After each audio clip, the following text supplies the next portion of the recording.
ఆకాశం నుంచి నీళ్లు వర్షంలా కురవడం మనందరికీ తెలిసిందే. మరికొన్ని చోట్ల చేపలు కప్పలు కూడా వర్షంలా కురుస్తాయి. కానీ ఒకచోట చిన్న చిన్న వజ్రాలు వానలా కురుస్తాయి. ఎక్కడో తెలుసా? అంతరిక్షంలోని ఒక గ్రహంపై. శాస్త్రవేత్తలు అంతరిక్షంలో ఇలాంటి ఒక గ్రహాన్ని కనుగొన్నారు. ఇక్కడ కార్బన్ మేఘాలు వజ్రాలు ఏర్పడడానికి అనువైన పరిస్థితులను కలిగి ఉన్నాయని శాస్త్రవేత్తలు గుర్తించారు. spacedairy.com ఇచ్చిన నివేదిక ప్రకారం ఈ గ్రహం పేరు పిఎస్ఆర్. శాస్త్రవేత్తలు 2017లోని పల్సర్ టైమింగ్ టెక్నిక్తో ఈ గ్రహాన్ని కనుగొన్నారు. అయితే ఇటీవల జేమ్స్ వెబ్ స్పేస్ టెలిస్కోప్ దీని వాతావరణంపై పూర్తి స్థాయిలో అధ్యయనం చేసింది.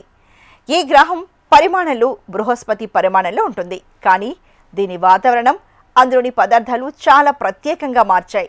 ఇది చనిపోయిన నక్షత్రం చుట్టూ తిరుగుతూ ఉండడంతో చాలా వేడిగా ప్రమాదకరంగా ఉంటుంది. దీని వాతావరణంలో పూర్తిగా కార్బన్, హీలియం మాత్రమే ఉన్నాయి. భూమిపై ఉండే ఆక్సిజన్, నైట్రోజన్ లాంటివి ఇక్కడ లేవు. పొగ, మసి లాంటి కణాలతో నిండిన దీని వాతావరణం చాలా వింతగా ఉంటుంది. అయితే వజ్రాలు ఎలా తయారవుతున్నాయి అంటే, ఈ కొత్త గ్రహంపై విపరీతమైన వేడి, తీవ్రమైన ఒత్తిడి ఉంటుంది. ఇక్కడ కార్బన్ డయాక్సైడ్ లాంటి కణాలు నెమ్మదిగా ఘనీభవించి వజ్రాలుగా మారుతాయి. అందుకే శాస్త్రవేత్తలు ఇక్కడ వజ్రాల వర్షం కురిసే అవకాశం ఉందని చెప్తున్నారు. అయితే దీన్ని ప్రత్యక్షంగా శాస్త్రవేత్తలు చూడలేదు. ఈ గ్రహం పుట్టుక రహస్యమే ఇప్పుడు శాస్త్రవేత్తలను ఎక్కువగా వేధిస్తోంది. కార్బన్తో నిండిన ఈ గ్రహం ఎలా ఏర్పడిందనే దానిపై వారికి ఇంకా స్పష్టత రాలేదు.